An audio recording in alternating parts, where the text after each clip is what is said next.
All right, folks. This is Hard Hat Conversations. My name is Richard, stationed here in beautiful Cleveland, Ohio. Thank you for joining me. Today is April the 21st, 2025. I hope everybody had a good Easter, Resurrection Day, all those who celebrate. I hope everybody got that extra holiday off. If you didn't, I hope you enjoyed it anyway. And remember what we were celebrating, even if you don't believe, it's still a wonderful occasion to celebrate and to be with family. All right, folks, let's get into what's going on in the world today. It's going to be a short show. I want to dive into this national news real quick. It's about, let me go to my notes, folks. I like to go to my notes. It's about the Carmelo Anthony, not the basketball player, but if you've been paying attention on your phones and on the TV, on the news, Carmelo Anthony with a K. It's a young 17-year-old. And I have to say this, folks, so you can understand where I'm going with, because this is the construct we live in. Remember, I always say that. We got to say black, white sometimes, up and down, big and tall. So we have to use those words to describe sometimes what's going on so people can understand what I say. So this is Carmelo Anthony with a K, 17-year-old Texas young man, stabbed to death Austin Metcalf, a white male. So we have the black male killing the young white male. And it's a big story going on in the news. I don't know all the facts and nothing. I'm just like you folks. I'm just hearing hearsay and some stuff reporting here, a little bit of here and a little bit of there. Everybody got their own opinion. So here we go with the race stuff. They throwing that in. They throwing some self-defense in. They just throwing a lot of stuff in this case. But let's dive into it for a little bit, just for a little bit. Like I said, I don't have all the facts. So if I miss something, let me know. And please subscribe to the channel for me, please. Thank you. Let's do it. All right. This is from the New York Post. The New York Post. And this happened in FRISCO, Texas. Never heard of it until now. FRISCO, Texas. Apparently, the little bit I heard from it is they had some type of track meet. And I guess the high schools, visiting teams sit over here. Each team had his own section or something. Don't quote me on this. I'm just going by little bits I heard, folks. And I guess Carmelo, the black young man, was in the wrong section. Apparently, he was over there in the other section. And I guess Austin Metcalf, which is a young white male, told him, you in the wrong section, you need to leave. That's what we're getting, folks. So I don't know the exact facts. And he said he ain't got to go nowhere, I guess. And so I guess, I don't know if he pushed him or not. I'm not sure. It's vague. But I know after whatever happened, it made Carmelo Anthony pull out a knife out of his bag. That when he was supposed to be on school grounds, I'm just making a note, folks, not judging. I'm making a fact. He had a weapon on the school grounds, pulled it out, stabbed the young man in the chest. The young man died. Let me repeat that. Apparently, he got pushed or something like that. I'm not sure. I know some words that was exchanged, and he pulled out a knife that wasn't supposed to be on the school ground out of his backpack and stabbed the young man. So is this where we coming to, folks? If somebody push you or something like that, you ready to stab them? I'm just making a general statement, folks. Like I said, I'm not the judge and jury. I'm just trying to come to a common sense type plane, because this is a hard hat conversation. We're trying to tell the truth as much as we can. Like I said, I don't have all the facts. But just that little bit, I don't like pulling the knife out. What happened to the fist fight and stuff? I don't know. I didn't hear nothing about him getting jumped by 5 or 6 different people and stuff like that. So just making that little observation, folks. So Carmelo Anthony said he was self-defense, Like I said, this happened in Frisco, Texas. And there's a whole bunch of hoopla, this and that. And here come the race car coming in. And I don't know if that's warranting this or not, but I just see two young men disagreeing on something. One decided to pull out a weapon and stab the other one. It's a shame, folks, that we come to this. It's a shame that we have that much violent intensity unless you being attacked by another weapon or 5 or 6 people on you or something. It's hard to wrap my head around that because you can't, you can heal from punches, folks. You can heal from scrapes and a black eye. You can heal from all that stuff. But you can't heal when somebody stabs you in the chest and kill you. You can't bring that back. You can't. No matter what. You cannot bring that back. And that's the elephant that's in the room. You killed somebody over a push or whatever it was. When the real facts come out, we'll know. You killed somebody. And you had an illegal weapon on school's grounds. That's hard to wrap my head around.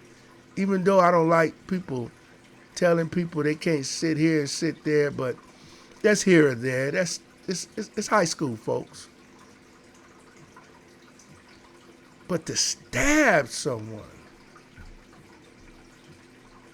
that bothers me. I don't care how good a student you are or well-mannered when you're around other folks. People can do whatever they want.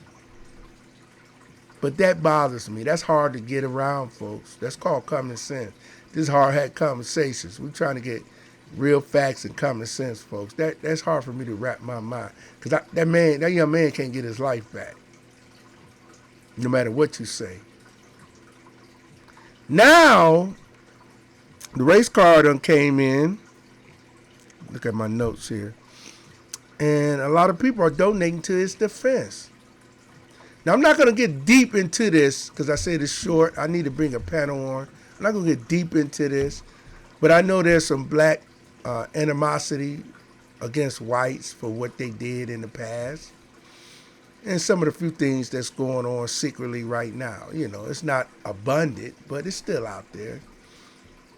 So, are we sending money and doing this because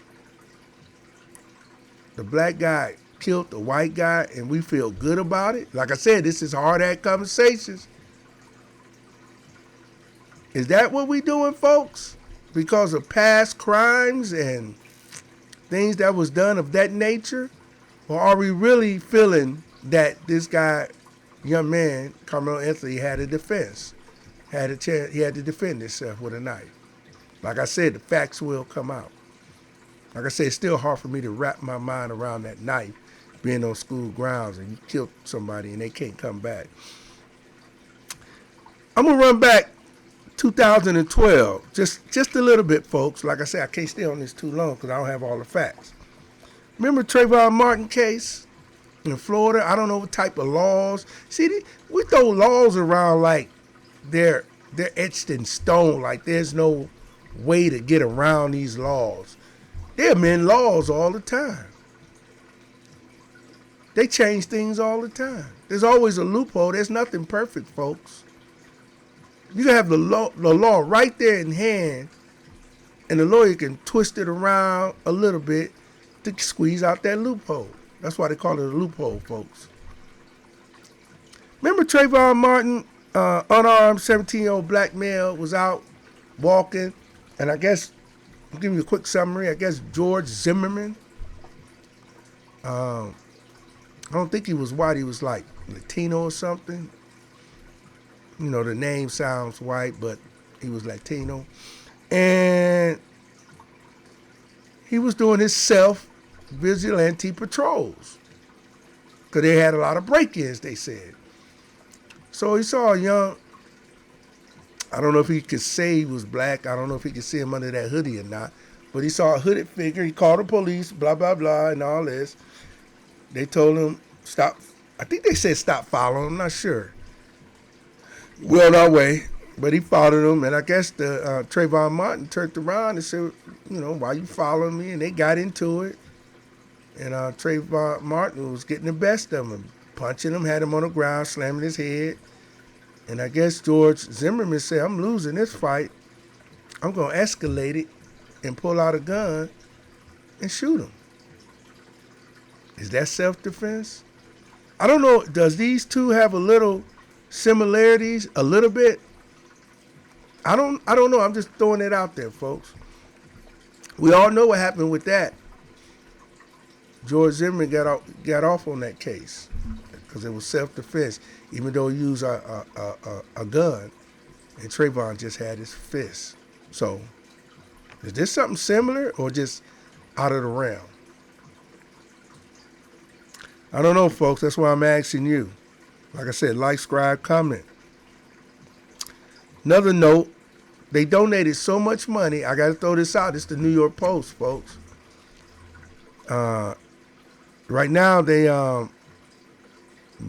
in a house. They bought a new car. I think the rent is $3,500 a month. So they're spending the money well, but I hope they saving some for its defense. I'm not saying that they're living in a luxury, but hey, just making a point that the New York Post is putting out there. So, folks, that's all I'm going to say on that for now. It's tough because of this race stuff. But I got to throw this little bone out there to you folks before I let it go. If that was a black guy and another black guy, that happened like that, will this get national news? Or would it be just another one of those hood stories? If this was a black guy doing the same thing happened to another black guy from another school, would this just be another hood story? And that's why I call it a hood story. They keep it under wraps. No big deal. We do it all the time. Talk to me, folks. It's all that conversations. We got to keep it real here. All right. Let's get off of this until we get some more facts. I'm going to come back home because I'm stationed in Cleveland, Ohio, and I want to talk about a little bit about the governor real quick. I know he's on his way out the door. He's almost as old as Methuselah. He did some good things, and he did some messed up things. Lately, he's been doing some messed up things. I'm thinking Joe Biden down there in office, the way he acted with our money, and he's a Republican. I don't know what's going on. The reason I said that is that we got all these school levies. They just raised our property tax during tough times. This is a Republican governor, not trying to be political, but I got to call it like it is, because if it was a Democrat, I'd say the same thing. School levies they putting up on the board. Property taxes they already gouged the folks. Now they're giving Jimmy Haslam, they're going to give him this $600 million or something like that. Don't forget, this is the same governor that gave, I think, was it $5 million total taxpayers' dollars, and gave $1 million to each individual, something like that. Remember during COVID? Why didn't he just give everybody a check during COVID? Everybody was hurting.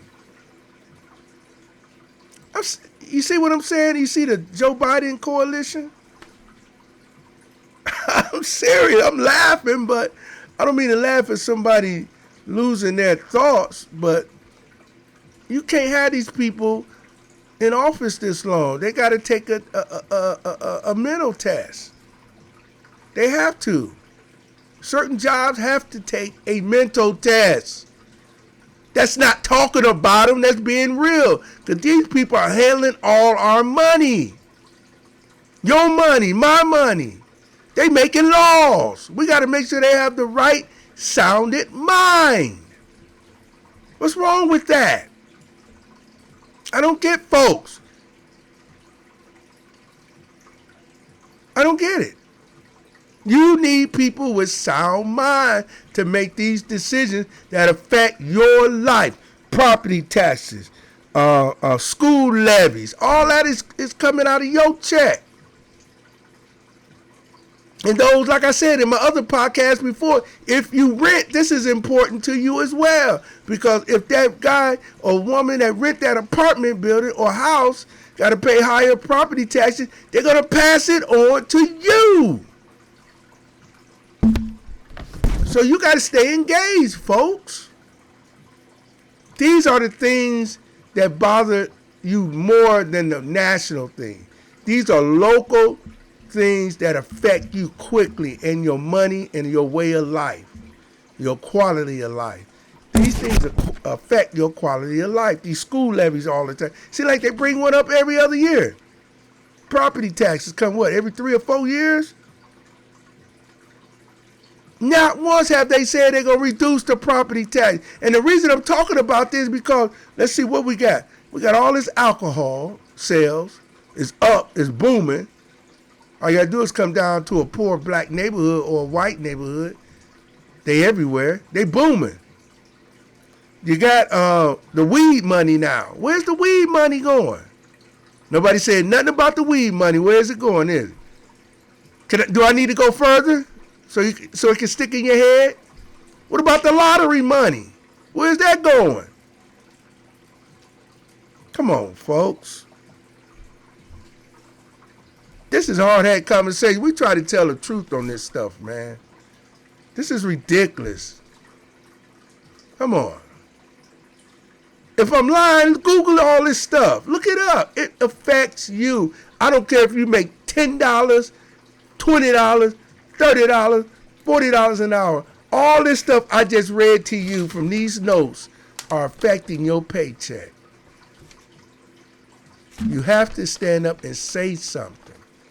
1 or 2 people can't do it, folks.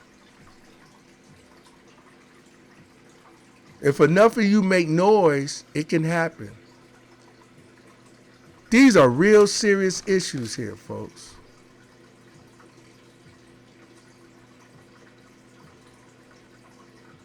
Think about it.